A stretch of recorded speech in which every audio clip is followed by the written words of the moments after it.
Nvidia hosted an investor conference in mid-October, or I should say early October, that provided great insights into its business prospects, what's driving demand, and what's causing all of these enterprises to spend more and more money on these AI-optimized data centers. So I thought it would be a good experience to go through these slides and evaluate and take a deeper look inside Nvidia and understand the business and all of the recent developments the company announced at this October conference. So let's take a look. I want to thank The Motley Fool for sponsoring this video. Visit fool.com/Parkev for the 10 best stocks to buy now. So Nvidia started it off by saying that it's scaling with AI, and not only scaling up, but scaling out, getting more spending from existing customers like Alphabet and Amazon and the other large cloud providers that you've probably already heard of, but also scaling out, meaning attracting newer customers, newer use cases, newer business sizes.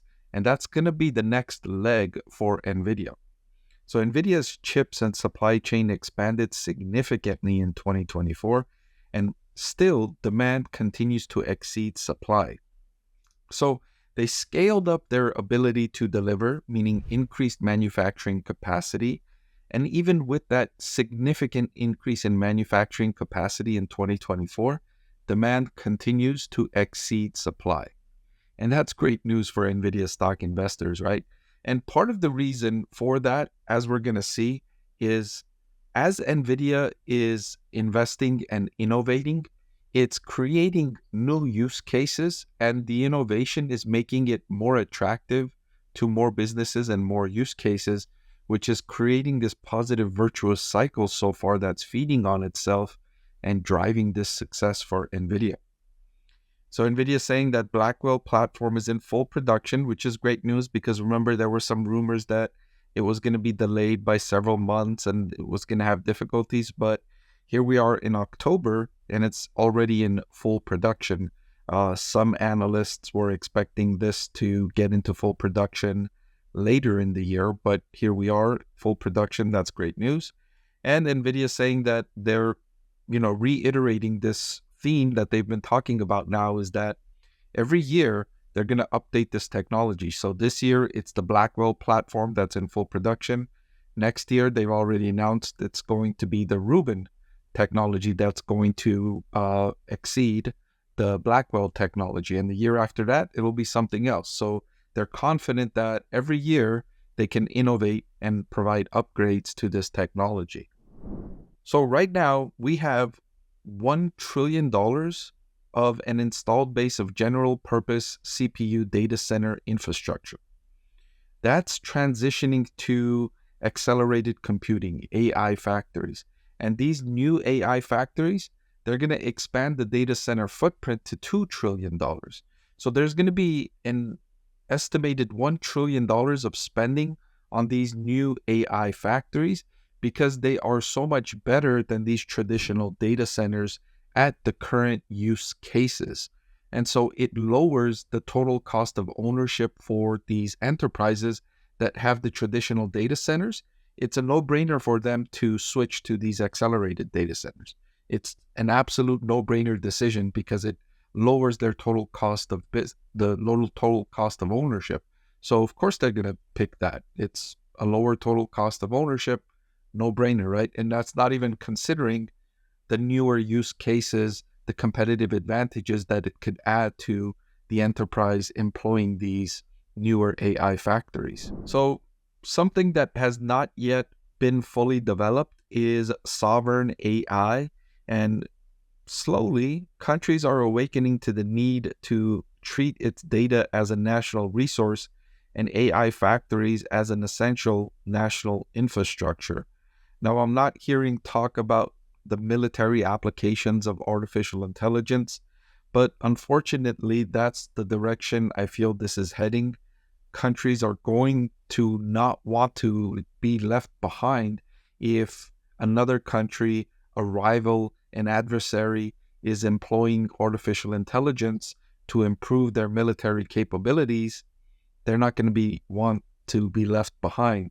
So there's some probability of this sort of arms race with artificial intelligence, with countries jumping ahead of themselves, trying to develop and deploy the most innovative, the most cutting edge artificial intelligence to give them advantages on the battlefield. And that might open up a can of worms that could be an added risk to the geographical balance, the geopolitical balance in the world. But it is what it is. These countries are now starting to see the necessity for that, and it's going to cause a lot of spending to keep up, right? You don't want to be left behind. And this slide to me was really interesting, and it really goes to highlight how NVIDIA is more than just a GPU.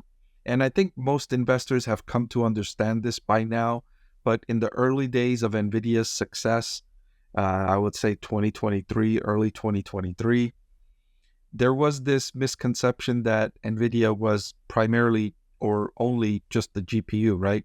The really powerful GPU that's fueling this success. But it's not just the GPU. NVIDIA has the full stack solution here. And this slide really shows everything they've got to offer enterprises, including the GPU, of course. But they also have CPUs, DPUs, link switches, cables, the library, the CUDA accelerated AI libraries, which are a huge help along with the GPUs. And this requires a full stack innovation, optimizing across every layer from chips and systems to software and algorithms, demanding deep understanding of the problem domain. And this capability of the full stack solution is really what's differentiated NVIDIA from all the competitors. Because the competitors, they have purpose-built GPUs as well, right? AMD now has the MI300X. Intel came out with the Gaudi. Alphabet has its own.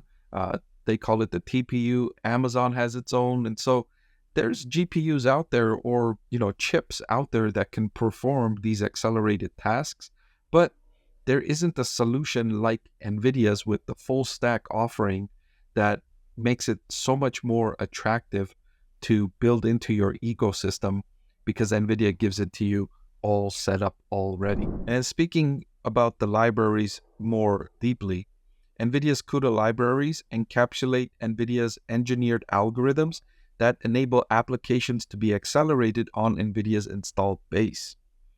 So the libraries help improve the performance of that installed base. And with over 400 CUDA libraries, NVIDIA can address many major workloads across a wide range of industries. And as new libraries become available, they unlock new markets, adding to their long-term opportunity. And this goes to support the comment NVIDIA made at the beginning of this presentation, where they said, not only are they scaling up, but they're scaling out. These libraries allow for NVIDIA to scale out and address different use cases among many different enterprise solutions out there. This is also interesting, this demonstration here. It really goes to highlight the difference between the accelerated GPU use case and the traditional CPU. You can see accelerated computing requires higher peak power consumption than CPUs. However, it completes workloads significantly faster, and so it consumes less energy. You can see here in the chart with the NVIDIA solution, you get a higher peak energy usage, but then it's completed in such a short amount of time. Look at the time here compared to the blue, which is the CPU, lower peak, but it takes so much longer. And so this is a lower total cost of ownership, a lower energy use overall. And so that's what's driving a lot of this investment in these GPU-based infrastructure, because it's lowering the total cost of ownership. It's lowering energy usage overall for many enterprises. And finally, I'll end with this slide here where NVIDIA says they have the scale and the ability to update the entire AI infrastructure on a one-year rhythm, as we can engineer and optimize across the full stack and entire infrastructure. The cadence and breadth of our innovation brings more performant AI infrastructure to the market each year, delivering exceptional total cost of ownership, energy efficiency, and return on investment to our customers. And that's the key there, the last sentence. Overall, the reason businesses want that lower energy usage or energy efficiency is because it increases the return on investment.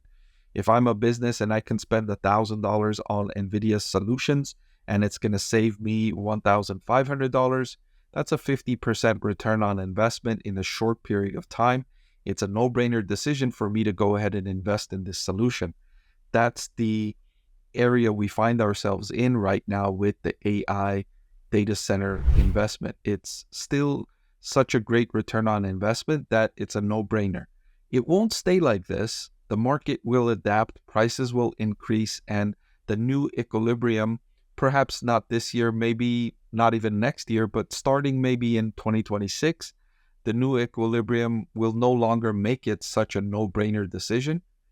But we still have another year or two where it delivers such a great return on investment where businesses are just jumping ahead of themselves, trying to get their hands on this NVIDIA solution. Hey everyone, I'm excited to announce that my book is finally available for sale.